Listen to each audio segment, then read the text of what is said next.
O Supremo Tribunal Federal julgou, no dia 19 de maio deste ano, a constitucionalidade de alguns pontos da Lei 11.705, conhecida como Lei Seca. Essa lei, de autoria do deputado Hugo Leal, foi criada em 2008 com o objetivo de endurecer as punições para quem dirige embriagado e, por sua vez, contribuir para diminuir os acidentes de trânsito provocados por motoristas alcoolizados.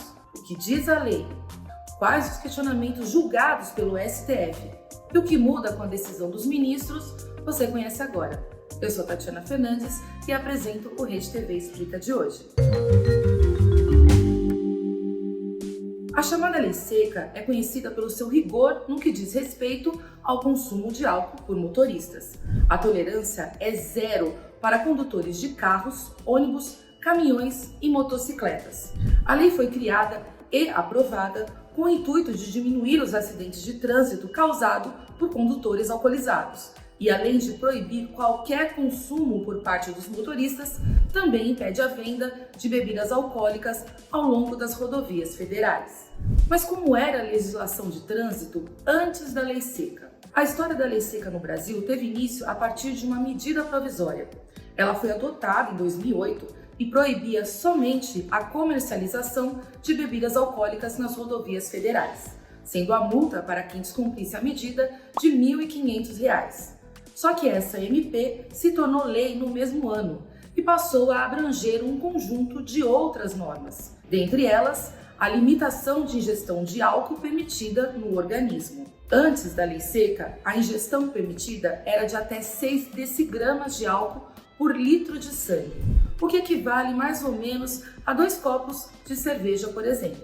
Quando foi sancionada, a lei permitia a ingestão de até 0,1 mg de álcool por litro de sangue. Mas atualmente, como eu já disse antes, a tolerância é zero ou quase zero, porque hoje é permitido 0,5 mg por litro de sangue, que é um valor considerado limite para compensar qualquer margem de erro do bafômetro. Todo esse rigor, aliado às campanhas de conscientização dos governos, contribuiu sim para a diminuição de mortes no trânsito, segundo dados do portal do Ministério da Saúde.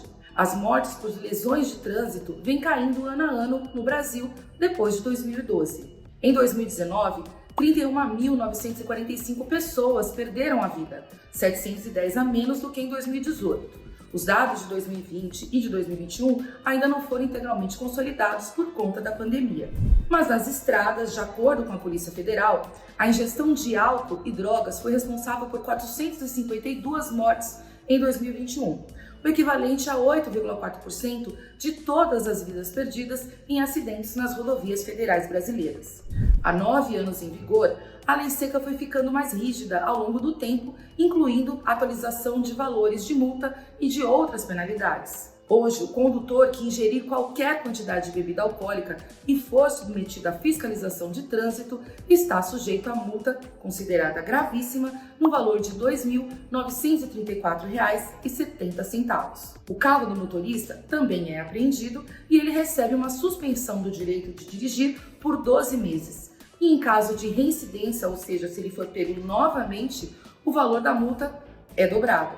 Quando o condutor está com níveis de álcool acima de 0,3 mg por litro de sangue, existe também o risco de ser preso por um período de detenção que varia de 6 meses a 1 ano.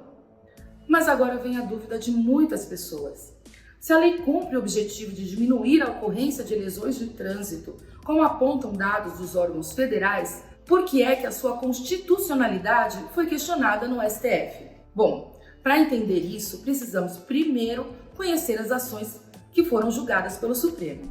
A Associação Brasileira de Restaurantes e Empresas de Entretenimento, a Abracel, e a Confederação Nacional do Comércio, a CNC, questionam 2 pontos da Lei Seca por considerarem que eles ferem o exercício dos direitos de liberdade e de não autoincriminação do indivíduo, que faz parte da nossa Constituição Federal. Complicado?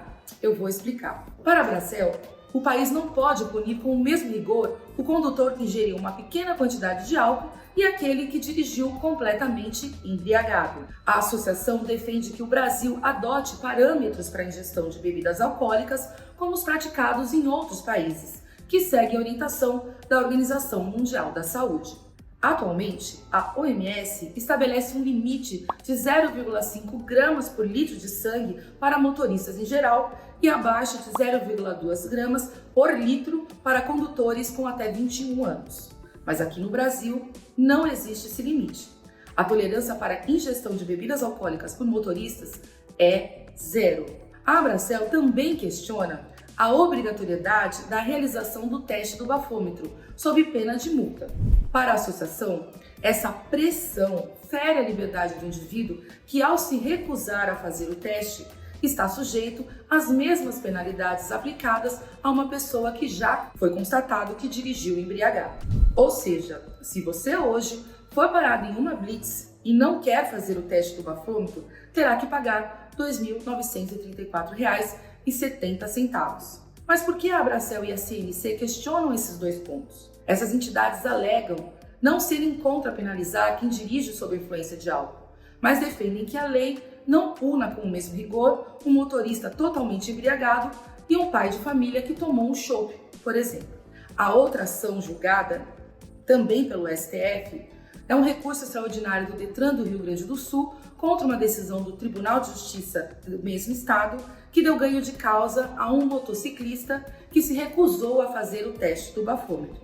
A alegação desse motociclista foi a que o direito constitucional era de não produzir prova contra si mesmo.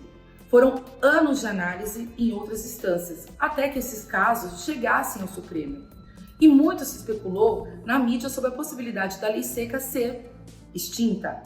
Porém, já aviso, o entendimento do STF foi que a lei seca deve ser mantida como ela é.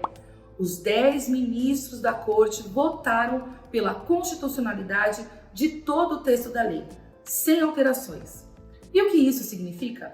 Significa que nada muda. Apesar de todo o alarde na mídia, o Código de Trânsito Brasileiro seguirá como um dos mais rígidos do mundo quanto à tolerância de ingestão de álcool ao volante. O relator do processo no STF, ministro Luiz Fux, considerou que não há o que se falar em violação do direito de não incriminação, porque não há penalidade criminal para quem não faz o teste do bafômetro, apenas sanção administrativa. O ministro também afirmou que o nível de álcool seguro para a condução de veículos é o zero. É isso, pessoal. Independente do rigor da lei, dirigir com responsabilidade sempre. Gostou do conteúdo? Tem sugestão? Manda pra gente nos comentários. Curta, compartilhe e até a próxima.